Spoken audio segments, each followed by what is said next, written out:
Hi, everybody. I want to highlight a few points on the prompt. So first off, make sure you've read through this prompt really carefully. I've put everything on the prompt that you need to know in order to be successful. So make sure you take the time to actually read through the prompt. One thing I want to highlight here is our thesis idea. So you'll see here the goal of this essay is to answer this question. Given the rhetorical context, does the author achieve his or her purpose with the target audience? So when you are writing your thesis idea, I want you to think about two things in particular. The purpose.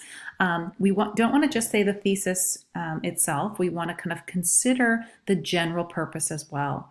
So remember, we don't want to basically say that the author didn't persuade somebody if the author wasn't trying to persuade. Maybe the author was only trying to provoke a thought. So we always want to be kind of thinking about the purpose. And then with the target audience, we don't want to just say target audience in our thesis. We actually want to kind of explain who the target audience is. So for example, let's say you were writing on Michael Pollan's essay. So his target audience were people who were reading the New York Times magazine, obviously. But then along with that, who's actually going to stop and look at that article? Is somebody who's kind of curious about food issues or curious about agricultural issues. So the target audience is going to be, readers of the New York Times who have a particular interest in food or agricultural issues. With Foster Wallace, remember his target audience are readers of gourmet. But with Foster Wallace, he's not too concerned with actually reaching people who, are kind of closed-minded and never going to kind of even consider the ethics of their own personal food choices. He's trying to reach the people that are kind of, willing, kind of open-minded, willing to kind of consider the ethics of their food choices.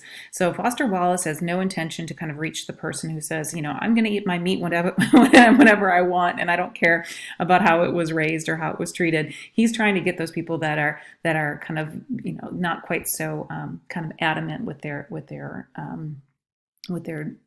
food choices.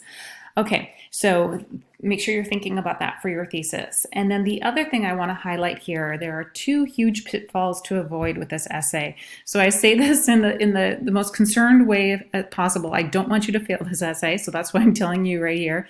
One way that you will end up failing the essay is if you just merely summarize the text. Remember, we're analyzing and evaluating the text. So just kind of restating what the author said is a really big problem.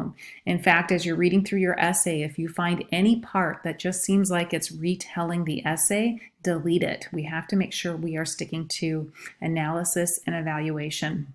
And then the other thing that you want to make sure you avoid is you don't want to respond to the text. So you want to make sure that you're careful that you don't start talking about what you think about genetically modified foods or what you think about the ethics of eating lobster. We want to make sure that the focus of the essay stays on the target audience and whether or not the author was successful with the target audience in achieving his purpose.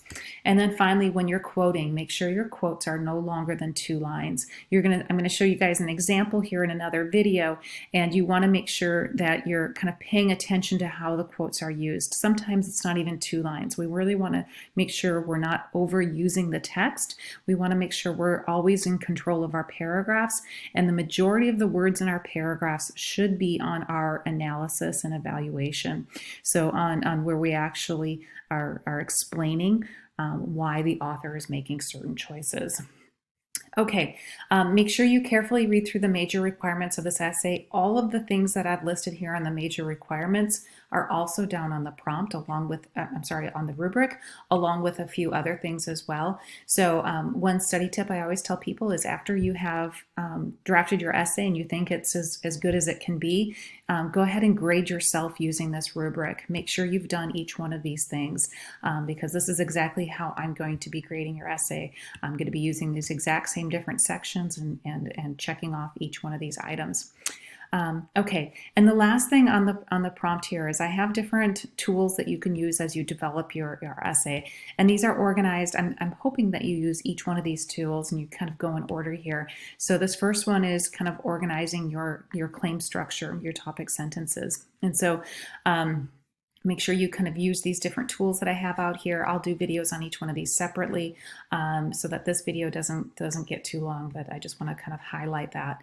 And the last thing here is along with just direct quotes, these are other things that we can do as well in our E area for, I'm sorry, our X area for our axes paragraphs. Okay, you guys, let me know if you have questions. We'll talk soon.